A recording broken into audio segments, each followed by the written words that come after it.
آپ سبھی کا خیر مقدم ہے آپ کے اپنے official YouTube channel Chowk and duster academy میں ایک بار پھر سے۔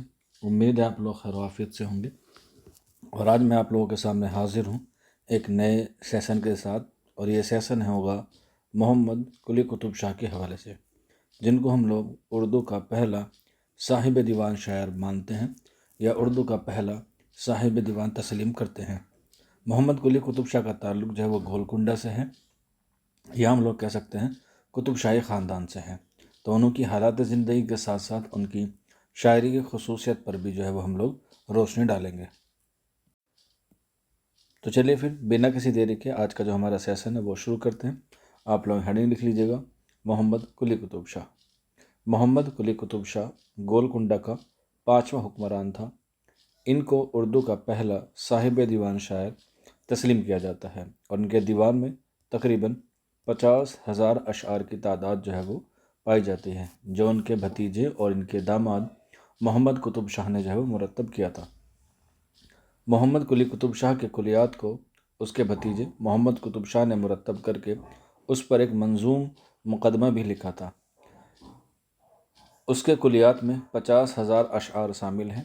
اس کلیات میں مختلف اصناف سخن جیسے غزلیں، قصیدے، مثنویہ، مرثیے، نظمیں، رباعیہ موجود ہیں۔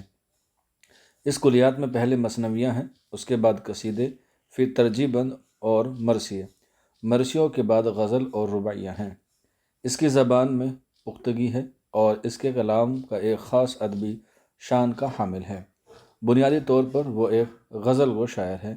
اس کے علاوہ اس نے تیلگو زبان میں بھی شعر کہے ہیں، اور تیلگو زبان میں ان کا جو تخلص رہا ہے وہ رہا ہے ترکمان، کیونکہ محمد قلی قطب شاہ نے سب سے زیادہ تخلص استعمال کیے ہیں اردو میں 17، اور تیلگو میں 1 کیا ہے ترکمان، تو اس حساب سے جو ہے وہ ٹوٹل ہوئے 18 تخلص جو ہے انہوں نے استعمال کیے ہیں محمد قلی قطب شاہ نے۔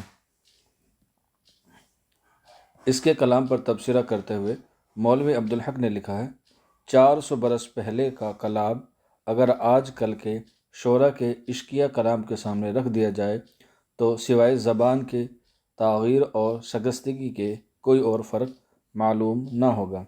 وہی باتیں ہیں، وہی مضمون ہے، اور وہی طرز ادا اور وہی بحر ہے۔ بعض اوقات یہ معلوم ہوتا ہے کہ حافظ کے فیض نے شاعر کی طبیعت کو غرمہ دیا ہے۔ سلطان محمد قلی قطب شاہ کے کلام میں ایک بات یہ بھی دیکھی گئی ہے جو اردو شعراء میں سوائے سودا اور نظیر کے کسی دوسرے کے کلام میں نہیں پائی جاتی ہے۔ وہ یہ ہے کہ اس نے اپنی شاعری کو صرف عشق، محبت، حمد و نعت، منقبت اور مرثیے تک محدود نہیں رکھا ہے، بلکہ انسانی معاشرت اور مظاہر قدرت پر بھی نظر ڈالی ہے۔ مثلاً متعدد مثنویاں پھولوں، میووں پر ہیں، جن میں ایران اور خراسان ہی کے میوے نہیں بلکہ ہندوستان کے ہر قسم کے پھولوں کا بیان کیا ہے۔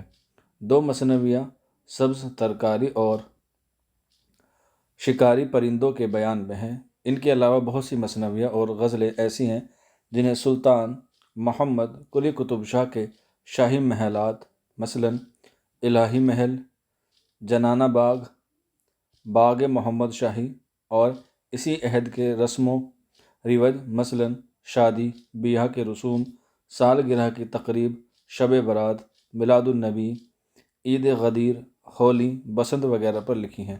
2 نظموں میں صراحی و پیالہ اور کالی گوری کا مکالمہ بیان کیا ہے۔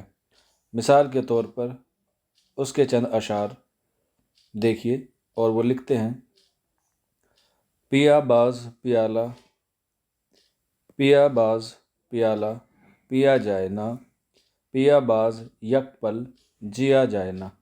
تو اس طرح کے اشعار ہیں، اور اس طریقے سے آپ لوگ ان کی شاعری کی خصوصیت اور ان کی حالات زندگی پر مختصر روشنی جو ہے وہ ڈال سکتے ہیں۔ اس میں اشعار بھی آپ لوگ ایڈ کر سکتے ہیں، اور اس میں جو ہے وہ کچھ مین پوائنٹ کو جو ہے وہ ہائی لائٹ کر سکتے ہیں۔